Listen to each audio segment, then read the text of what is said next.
14 décembre 2017, bienvenue en résumé.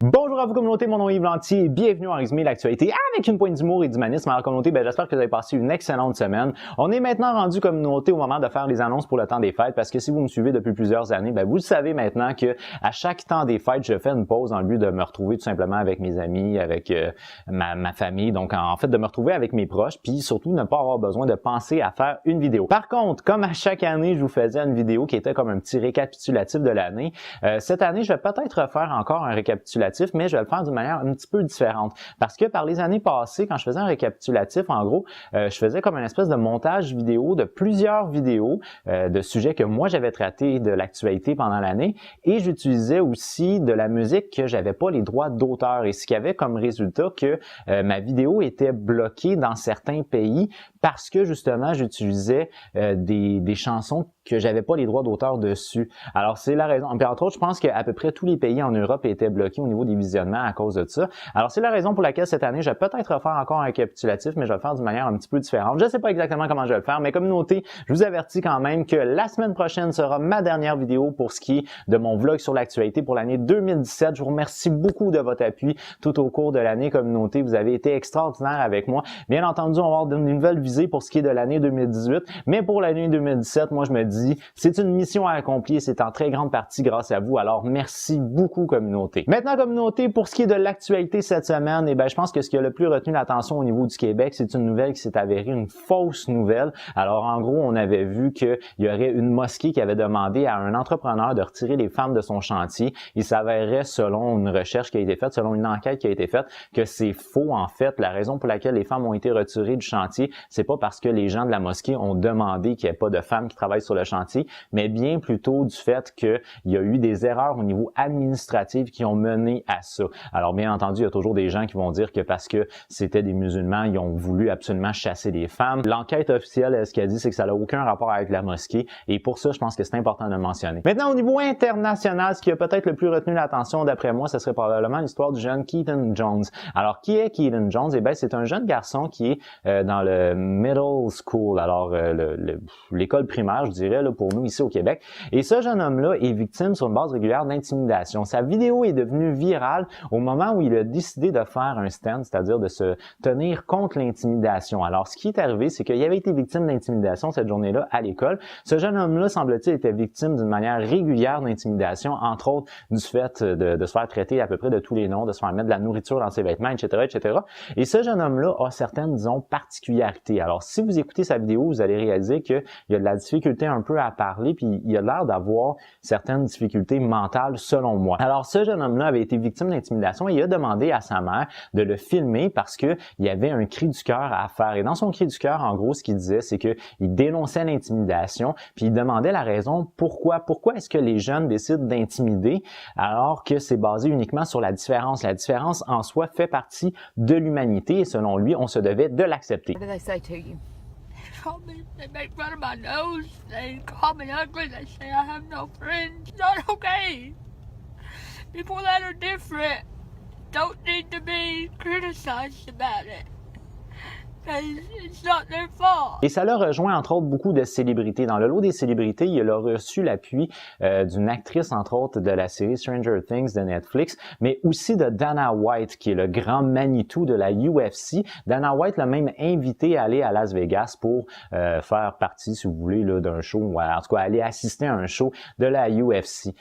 Tout ça s'est réuni sous le hashtag de Stand with Keaton. Ce hashtag-là est devenu excessivement populaire et par la suite, il est devenu de moins en moins populaire parce qu'on a trouvé sur Internet des photos du jeune Keaton et de sa mère avec le drapeau confédéré. Le drapeau confédéré américain est souvent affilié à des mouvements racistes. En soi, c'était surtout pour la Confédération au moment de la guerre de sécession aux États-Unis, sauf que dans le lot, il s'adonne que les confédérés croyaient aussi à l'esclavagisme. Et là, aujourd'hui, il est affilié essentiellement à ça, c'est-à-dire à des mouvements suprémacistes blancs. Et là, la mère, elle, s'est défendue en disant que la photo avait été prise dans le but de faire rire, que c'était quelque chose qui était ironique, mais que c'était pas une prise de position politique et sociale. Et lorsqu'on cherche un petit peu plus loin, ce qu'on réalise, c'est que le père de Keaton est lui-même un homme qui est affilié, présentement il est en prison, et lui-même est un homme qui est affilié à des mouvements suprémacistes blancs. Alors là, on se pose de plus en plus de questions et on en est même venu à une théorie comme quoi le jeune Keaton aurait insulté des jeunes noirs en les traitant de nègres à l'école, etc., etc.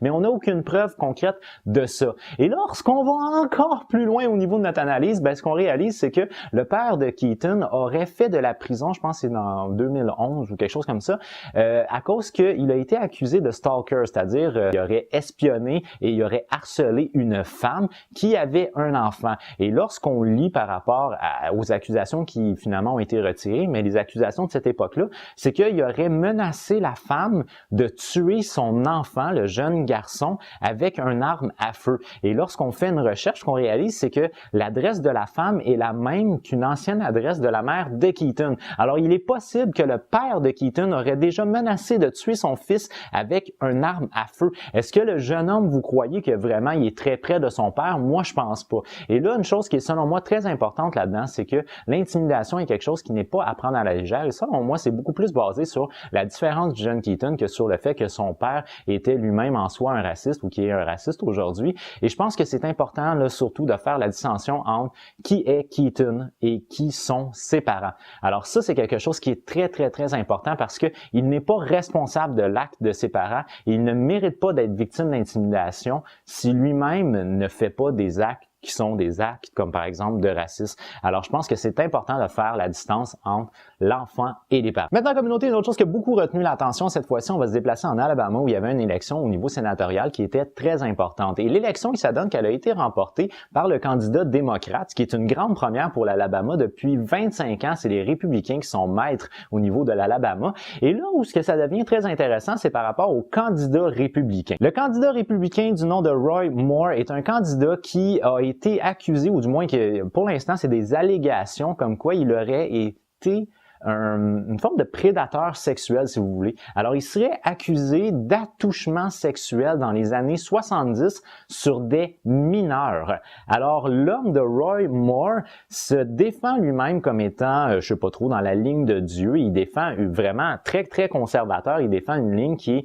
est très basée sur la religion. Puis, entre autres, il parle beaucoup d'être béni par Dieu. Et tout ce lot-là de choses, alors que lui-même est accusé de crimes sexuels à l'endroit de mineurs. Et là, ça devient très intéressant parce que Donald Trump a ouvertement appuyé cet homme-là alors que le Parti républicain lui-même ne l'appuie pas vraiment. Le Parti républicain ne veut pas se faire chier avec les allégations. Donald Trump, il s'en fout un peu puis lui, en gros, il en revient probablement à la même idée que ce que lui-même fait, c'est-à-dire qu'il dit que les femmes qui l'accusent d'avoir fait du harcèlement, c'est des menteuses, c'est pas vrai. Alors probablement que c'est l'idée de sa défense par rapport à Roy Moore. Alors c'est une élection qui était très importante et qui a été perdue en Alabama, fort heureusement, mais d'une manière vraiment très serrée. Et ça, ce que je dois dire, c'est que ça me déçoit un peu. J'aurais aimé ça voir vraiment les démocrates ramasser. C'est pas tant les démocrates, en fait, c'est Roy Moore. J'aurais aimé qu'il soit battu à pleine couture et ce qui n'a pas été le cas. Et c'est ce qui m'amène à penser que le fait de l'idée des complots est devenue de plus en plus importante et même à un point tel qu'elle peut influencer une politique complète. Alors l'homme de Roy Moore, lui, dit en gros que c'est pas vrai tout ce qui a été raconté.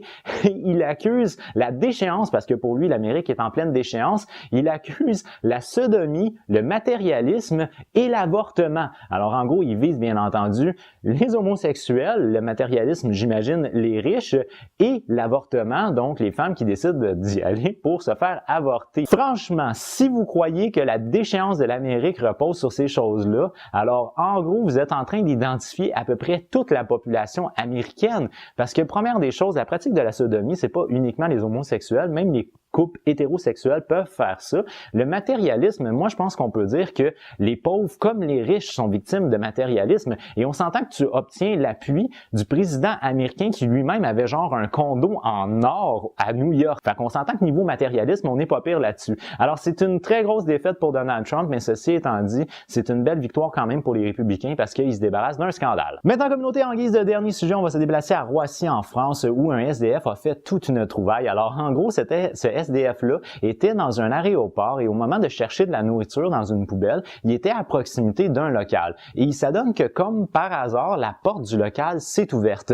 Alors le SDF a décidé d'aller à l'intérieur de ce local-là pour voir s'il n'y aurait pas de la nourriture. Et ce qu'il a découvert, lui, c'est des sacs remplis d'argent. Alors il a fait une découverte vraiment monumentale en termes de valeur monétaire. Lorsqu'il a trouvé ces poches d'argent-là, le SDF, ce qu'il a fait, c'est qu'il a ramassé les poches d'argent et il est sorti avec. Et là, ce qu'on pouvait voir, semble-t-il, sur les caméras de surveillance, parce que j'ai pas trouvé les caméras de surveillance, ou du moins les footage, je les ai pas trouvés par rapport aux caméras de surveillance, mais il semblerait que ce qu'on peut voir, c'est que l'homme sort avec 2 très grosses poches d'argent, puis il s'en va avec ça. Selon la compagnie qui entrepose de l'argent là, la compagnie Loomis, là, ça c'est un fait assez anecdotique, mais quand même, l'entreprise Loomis en France, semble-t-il, c'est une entreprise qui fait le transport d'argent, alors que pour nous au Québec, l'entreprise Loomis est une entreprise qui fait le transport de courrier standard.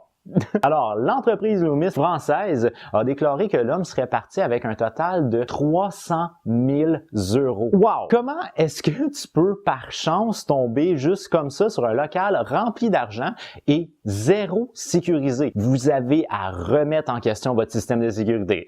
Sur cette communauté, pour moi, c'est déjà tout. Alors, si vous avez aimé ma vidéo, n'oubliez pas de donner un petit j'aime. Si vous l'avez vraiment aimé, bien entendu, vous pouvez la partager communauté. Moi, je vous donne rendez-vous jeudi prochain, mais d'ici là, je vous dis, j'ai déjà hâte de vous voir. With love. Bye bye. Are you listening? Damn.